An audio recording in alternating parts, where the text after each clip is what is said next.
We are less than 5 months from the November election. Milwaukee finds itself at the center of the political universe ahead of the RNC next week. CBS 58's Emilee Fannon, WisPolitics editor J.R. Ross take a look at some of the positions Republicans are expected to take and the new rules around ballot drop boxes in tonight's Capitol Connection.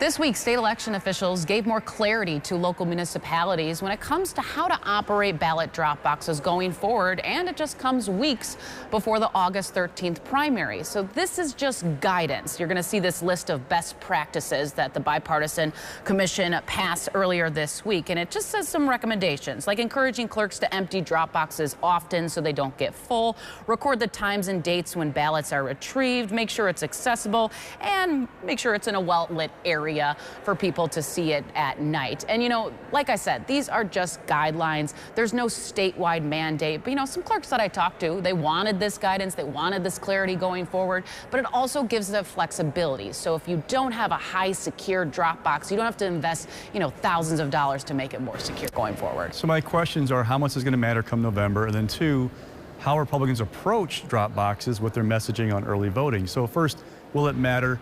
Go back to 2020. We had 2 million votes cast in Wisconsin being absentee out of 3.3 ballots overall. Big deal. In 2022, the number dropped almost in half.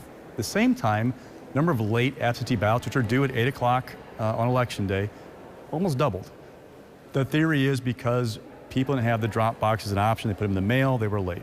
Okay, but we're talking hundreds of ballots, not thousands of ballots. People who vote absentee are very engaged, very knowledgeable voters who have gotten better at the practice, right, over several cycles now. So I don't know it's going to be a big impact that way. For Republicans, though, the message has been about quote-unquote election integrity.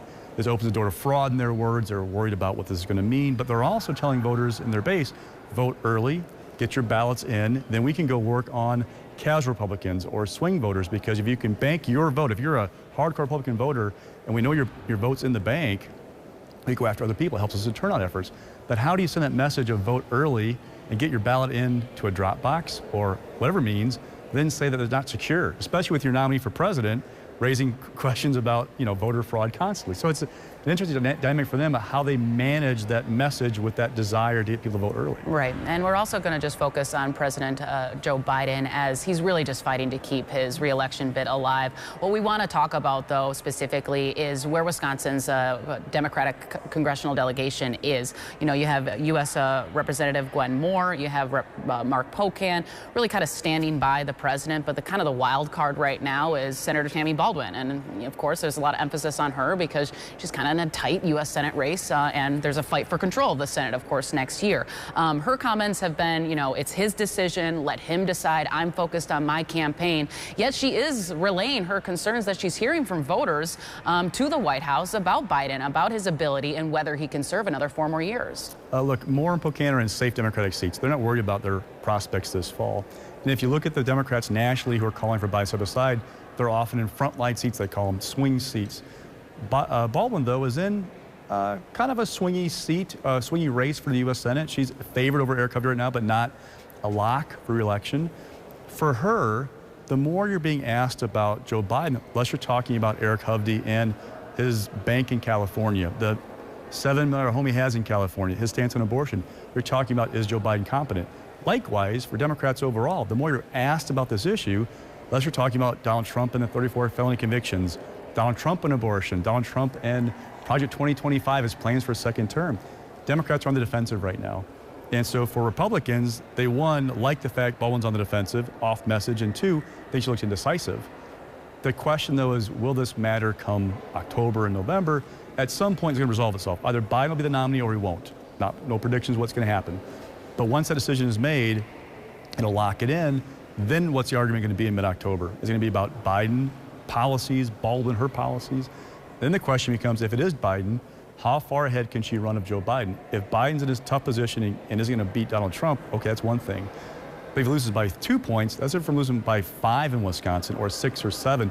That's Baldwin's challenge. If Biden's the nominee, how far can she run ahead of him come late October, early November. Right, and while Democrats still have time to try and find someone else, time is running out, bottom line, right? And there'll be a lot of attention on the Democratic National Convention next month. But looking ahead, first, what has to happen next week is the Republican National Convention in Milwaukee.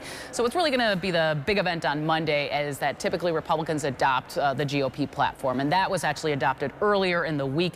And it's kind of no big surprises in there, but there was, for the first time in 40 years, that they removed language about a national abortion ban in their kind of 20 bullet points that are going to be a lot of themes related to crime, economy, border security, election integrity, like you mentioned.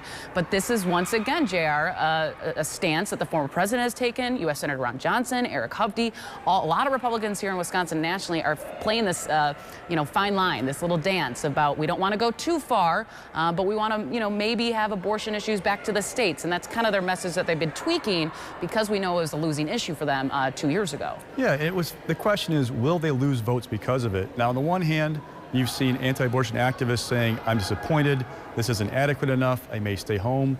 On the other, talking to Republicans this past week, they said, look, Donald Trump appointed 3 justices of the Supreme Court of the United States who voted to overturn Roe v. Wade, who, basically delivered a huge victory for the anti-abortion movement. Will those voters actually stay home for a guy who did that? And this one Republican argument to you, look, JR, if we've seen in the last 6 to 8 years with the Republican base, is they will take a lot from Donald Trump that they don't like to win. And Donald Trump's in a strong position right now, looking nationally. They doubt those guys will stay home because they're on a platform with what Trump delivered for them on the movement. All right, that will do it for this week. Thanks so much for joining us.